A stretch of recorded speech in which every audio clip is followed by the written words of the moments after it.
There are several ways in which landlords can increase rent in the lease documentation. The first one is annual rent increases. This could be normally like 3% or 4%, CPI only, or a combination of both, or another method. Pretty much a fixed increase. Now, the advantage of that is that a guaranteed rent increase all the time.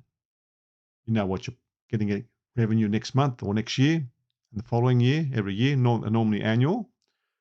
But the disadvantage is that if the CPI increase is greater than that fixed increase, you may get behind, lose value on the rent. Market rent reviews. This is when you review the rental on a regular basis. That could be stipulating the rent. Now, you've got to be very careful. Some leases, for example, the retail leases in some states and countries have got strict regulations. So when you go to market review, if it is found that when the review is due, the market has changed in a negative way, which means legally you may have to reduce the rent. Well, the advantage is normally that rents continue to increase. So you'll get that large increase. So you may have put that tenant on a lower rental because the economy wasn't good at the time when you leased it out. And all of a sudden, the rents in the area have gone up 20%, and you can justify 20% increase. That's an advantage in one way. On the other hand, could be disadvantage because a tenant may decide to leave because you've increased the rent too much. So you've got to negotiate in that situation. Rent escalation clauses. This is when it changes according to, for example, the CPI. So you know that every year, wherever the CPI is, that's the increase. Or maybe some other criteria, an agreement from the start.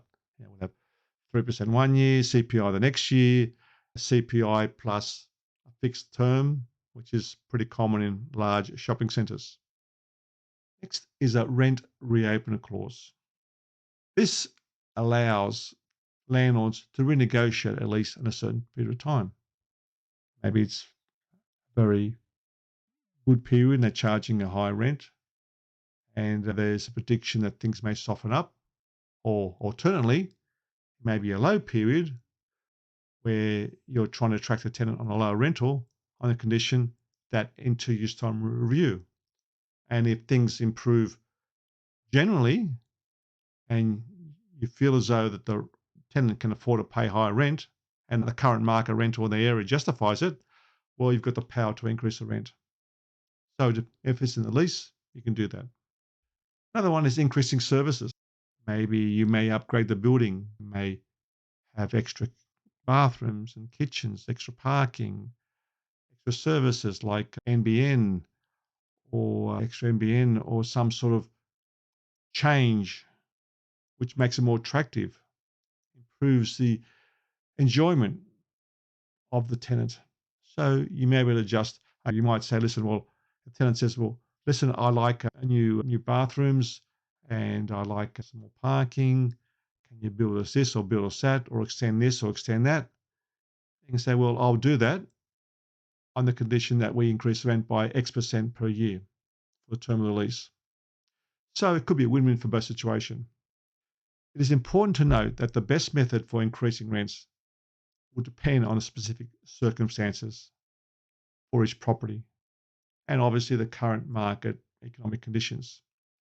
So landlords should consult with their lawyer and accountant and discuss it also with their broker or property coach before making any changes to existing lease arrangements.